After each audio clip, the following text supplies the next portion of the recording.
If I had to start from zero, this is exactly how I'd become a millionaire in 12 months. After decades of building successful businesses, I know exactly what I would do to go from zero to $1 million as fast as possible. And the crazy part, you don't need a genius idea or a massive budget to do it. You just need this blueprint. Let me break it down for you. First, let's talk about the biggest obstacle you need to overcome if you want to become a millionaire. The biggest thing that people make a mistake on is they focus on short-term cash. It's really hard to make cash in 30 days, 60 days. You got to think long-term. When you're short-sighted, what you'll find is you'll put in a lot of effort, get very little results, and get burnt out. And you start thinking about, what can I do today? And a lot of times that effort that you put in to make money today won't really matter 6 months from now, a year from now, 2 years from now. So instead, what you want to do is focus on long-term efforts, because that way, not only will it help you in the short run, but those efforts that you focus on in the short run will have compounding effects in the long run. And the best thing you can do to take that long-term approach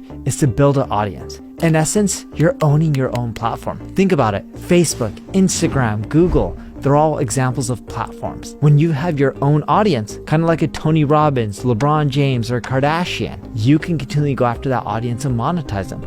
See, when Cristiano Ronaldo got onto YouTube, he instantly had millions of followers. It was one of the fastest growing accounts. You know why? It wasn't because YouTube's a popular platform. It's because Cristiano Ronaldo owned his own audience. He had loyal followers that would move with him no matter where he went. Long-term wealth comes from leveraging an audience, not short-term money grabs. However, if you rely on social media platforms, that means you truly don't own your audience. That's why you want to direct traffic to your own website, to even landing pages where you're collecting email addresses so you can have direct communication with people and sell them. If you do this easy thing with your website, making your first $1 million becomes effortless. My ad agency, NP Digital, is one of the fastest growing ad agencies out there, according to Adweek. One of the reasons we're such a fast growing ad agency is because we built up such a massive user base of people coming to our website each and every single month. I'm not talking about a few 100,000 visitors, I'm talking about millions. And these are millions of visitors in the marketing vertical, which is a very lucrative audience. And when you get people going to your website, you can end up monetizing them. You can sell them products like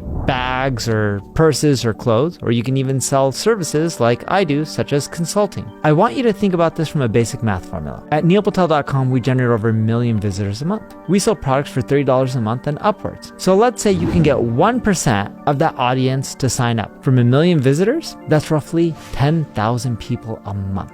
At $30 a month, that's roughly $300,000 a month in reoccurring income. After 3.5 months, you're already at $1 million, not just in annual revenue, in monthly revenue. That's the power of getting visitors to your website. That's why my company, NP Digital, does over 9 figures a year in revenue. But before any of this, you need to actually build a website. And as hard as most people think it is, I have a tried and tested method to build a professional website that literally anybody can do. The first thing that you need to do is choose a niche that you're passionate about. This increases your chance of success. Look, being an entrepreneur is not easy. If you hate what you're doing, you're not going to put in the time and energy to succeed. But if you love what you're doing, you're going to put in the effort even when you're not seeing results. That's why you need to be truly passionate about whatever you're doing. Now, once you have whatever you're passionate about, you want to make sure it's a large market. You can go to Google Trends, type in any keyword related to your market. If it's getting a lot of search volume, kind of like the term marketing, that means you're on to something. And you can compare it to the term marketing. You can also look at other publicly traded companies within your industry to see what their market cap is. The market cap tells you how much that company is worth. The more they're worth, the bigger the market. Now, to make a website on WordPress, it's actually really easy. You can go to wordpress.org. They have a whole repository of themes that you can just choose from and upload it to your instance. And best of all, if you use a hosting provider like Bluehost, you can click one button after you sign up and it'll install WordPress for you, and you just select a theme and you're off into the races. You also have to select a domain name, which is the trickiest part, not because it's hard to decide what domain name you want. It's hard to actually find a domain name that you want that's also available. That just takes some time by typing in some words, and eventually coming up with something that you like. Just make sure your domain name is short, to the point, and is catchy. And of course, use a .com domain. People aren't used to typing .org, .ai, .io, or any of those other extensions. If you want step-by-step instructions on how to set up a WordPress site and blog, just check out this URL. Now that you've created a blog, you need to focus on creating content around whatever vertical you're going after. Make sure that content is unique, fresh, and it's really in-depth. If you're not sure on the type of content you should be creating, you can go to neilpatel.com/ubersuggest. Type in any keyword, it'll show you all the content that's popular around that subject on the web. You can use this as an example of the type of quality content that you want to create. You just got to make sure that your article talks about something that's fresh, that they don't talk about, and is better than theirs. Because if it's not fresh or better than theirs, why would people read your article versus theirs? And you may think this is hard, but it actually isn't that hard, because most people, they write content and they leave it there and it starts getting old after years. After you built a website, you need to ensure it shows up at the top of Google search so visitors can find it. Here's how. To rank at the top of Google, there's 3 main areas that you need to focus on. The first is content. The second is technical SEO. How clean is the code on your website? And the third is links. The more people linking to you, the higher you're going to rank. So let's go over the first one, content. We already discussed that you need to create content that's better than the competition, and it's talking about stuff that's new. Because if you're not talking about stuff that's new, you're not going to do well. The second is technical SEO. This is how clean your code is and search engines can understand it, so that way they can easily rank you. Because if your code is messy, it makes it hard for them to understand your web pages, which means they're not sure where to rank it for and for what keywords. So you want to go to ubersuggest.com, put in your URL, and go to the site audit report in the left-hand navigation. This report breaks down all the technical errors that are off on your website, and it not only shows you what they are, but it prioritizes which ones you need to fix first, second, and third to rank higher. And it even shows you how to fix each and every single error. The third thing you need to focus on is backlink. The more people linking to you, the higher you're going to rank. Links are like votes. So when you have an election like the presidential election, in most cases, the candidate with the most votes wins. And the reason I say most cases, in different countries, the rules are different. For example, in the United States, they do it on a state-by-state basis. So if you win in one state, you get all the votes from that state. And the more websites linking to you are like votes. The more relevant they are, the higher you're going to rank. The higher quality they are, the higher you're going to rank. For example, if I told everyone to vote for a specific candidate, it's not going to do as well as, let's say, Bill Clinton or George Bush or Barack Obama saying that you should vote for someone. Why? Because they're more well-known in politics than I am. But if I give marketing advice, it carries more weight than Bill Clinton or George Bush. Why? Because I know more about marketing. So links are very similar. If you're a marketing business and you get other links from other marketing and business sites, that has more weight than, let's say, getting a link from joetheplumber.com. So you want a lot of links, but relevant links. And you want to make sure that these links are seen. So when you get a link from a site like CNN or New York Times or Fox News or BBC, these sites get a lot of traffic and there's a good chance that someone's going to click on one of those links. Now, the way you build backlinks is you go to ubersuggest.com, you go to the backlinks report, and then you go to the backlinks opportunity report. You put in 3 competitors. This shows you all the people linking to your competitors, but not you. And it shows you the pages they link to your competitors' sites. So this way you can figure out what content they're creating that's helping them generate these links. Best of all, you can produce better content than them and then hit up those same people linking to your competitors and say, hey, I noticed that you're linking to A, B, and C competitor.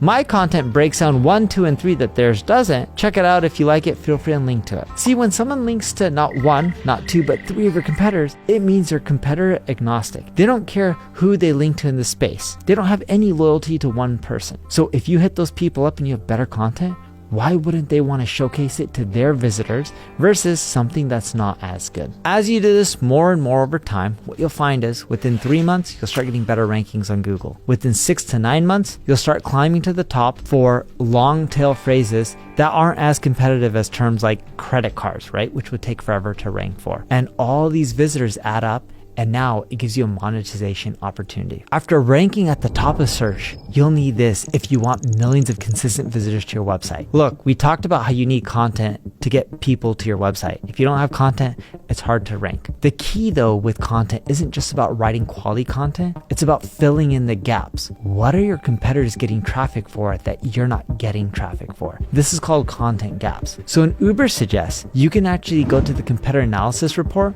It'll show you how much search traffic you get versus your competition. The reason you do this after you build links is when you're first starting off, you're not really getting any traffic, so your competitors are ranking for everything and you're not ranking for anything. But as you're starting to get rankings and traffic, what you want to do is look for the gaps. And this report shows you all the traffic that your competition's getting for keywords that you're not ranking for. You can even see the pages that are ranking on your competitor sites for these keywords. These are the content gaps. You want to create content related to these topics because you haven't covered these topics on your website yet. And by creating content around them, it'll give you more opportunities to generate more visitors. And the more visitors you have, the more revenue you can make. Again, when creating content like this, make sure your content's better than the competitors. If it's not better, you're not going to rank higher than them. And of course, hit up all the people that link to that article because UberSuggest shows you that, and reach out to those sites and ask them to link to you. But you can't stop here. If you want tons of traffic to your website, you also need to promote your content all across social media to maximize your reach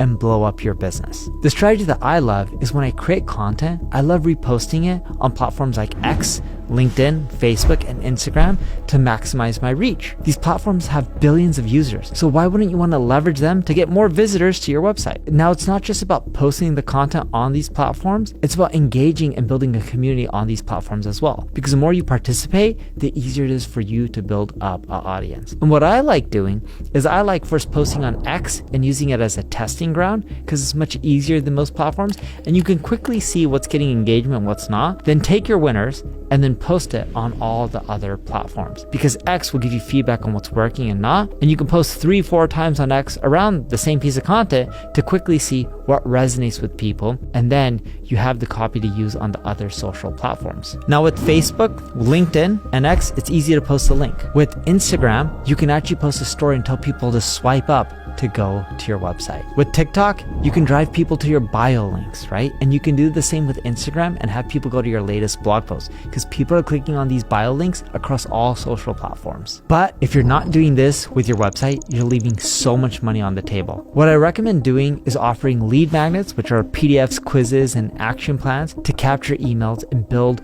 long-term engagement. If you just look at neilpatel.com and you look at our quiz, anytime you move your mouse cursor to the very end of the browser, it'll pop up and you go through it. You'll see how I offer an action plan and I collect an email in exchange for that action plan. And doing this is really easy with MailChimp or any other email tool out there. These providers make it really simple to collect emails and they even offer you the design templates that you can put on your website through plugins that allow you to collect emails with the click of a button because WordPress integrates with all the major email providers through a simple plugin. Look, email subscribers are more valuable than social media followers. And if you believe that you should focus more on social media followers than email subscribers, check out this chart. It shows you the value of email subscribers versus social media followers. Sure, it's harder to get email subscribers, but they're worth so much more money. Why? Because when you send them an email, there's a good chance that they'll see it. When you post content on social media, the chances are majority of your followers won't see your content. Finally, to monetize your traffic to your website and make your first $1 million, you should do this. One of the easiest ways that you can monetize your own website is through affiliate marketing. There's a lot of sites out there like Commission Junction or ClickBank